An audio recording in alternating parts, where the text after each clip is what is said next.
Alors Aptera profite du salon de Las Vegas pour parler un peu de sa voiture solaire à nouveau là. Bon bah alors elle sort quand cette voiture? Ça fait des années qu'on nous bassine avec ce véhicule là.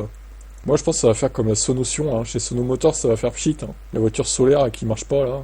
Aptera était encore récemment à la recherche de 60 millions de dollars. Aujourd'hui, 6 ans après cette renaissance et près de 20 ans après la création de l'entreprise, la société affirme qu'elle est enfin prête à produire sa première voiture solaire.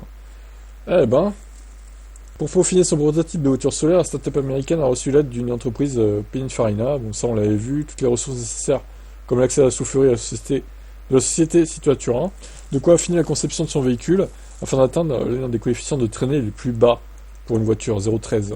C'est en forme de goutte d'eau, hein, évidemment. Le véhicule est équipé de 700 watts de cellules solaires intégrées, ce qui permet à la plupart des conducteurs de rouler tous les jours sans jamais avoir besoin de se brancher pour se recharger, en admettant évidemment que la voiture soit garée dehors, pas dans un garage. Ces cellules peuvent générer jusqu'à 65 km d'autonomie par jour, et le véhicule a la capacité de parcourir jusqu'à 650 km avec une seule charge.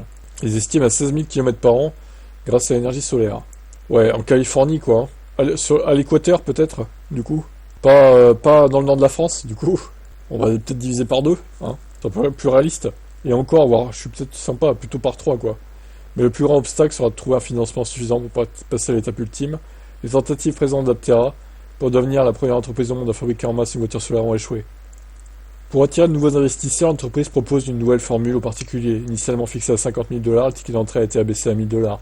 Aptera précise que sur son site web que ce nouveau financement permet à tout le monde, à des gens comme vous et moi, de faire partie de la solution.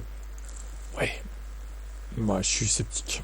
Honnêtement, si elle avait dû sortir cette voiture, elle serait déjà sortie depuis un moment en fait, hein. Après, sur le papier, elle a l'air pas mal, hein. Bon, c'est juste les roues à l'avant, je les trouve mal faites parce qu'elle est trop large. Ça rend la voiture trop large, en fait, tout simplement. Donc pour les routes européennes, c'est même pas la peine, en fait. Il aurait fallu, je sais pas, rapprocher les roues à l'avant de la carrosserie, en fait, tout simplement. Ou les mettre incrustés dans la carrosserie, et je pense qu'il y avait peut-être moyen de revoir ça. Je trouve que l'avant est mal fait, en fait. Après, c'est peut-être pour des raisons de sécurité qu'ils ont fait ça, j'en sais rien, on va dire. Mais bon, c'est pas très bien optimisé, quoi. Même si, évidemment, l'aéro en forme de goutte d'eau, c'est super, ça, pour... Mais je pense que les roues à l'avant, ça pète le CX, ça pourrait être encore mieux, hein, à mon avis, hein. Bon, bref, je suis pas aérodynamicien, mais bon, moi, tout ce que je vois, c'est que, encore une fois, cette voiture, bah, est-ce qu'elle va vraiment sortir? Moi, j'en doute, hein. Allez, ciao.